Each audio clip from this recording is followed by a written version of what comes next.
आज एक ऐसा खास दिन है, माँ बेटे भाई बहन की प्यार बांटने का दिन।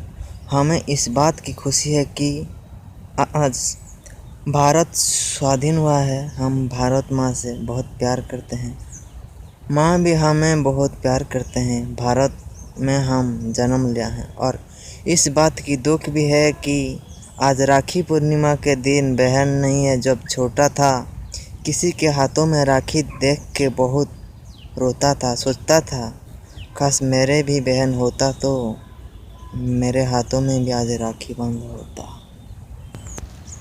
वो बहन भी सोच रहा होता कि काश मेरे भाई भी होता तो मैं भी मेरे भाई से राखी बांध पाता। ଏହି ପର୍ବ ହେଉଛି ସେଇମାନଙ୍କର ଯେଉଁ ଭାଇର ଭଉଣୀ ଅଛି ଆଉ ଯେଉଁ ଭଉଣୀର ଭାଇ ଅଛି।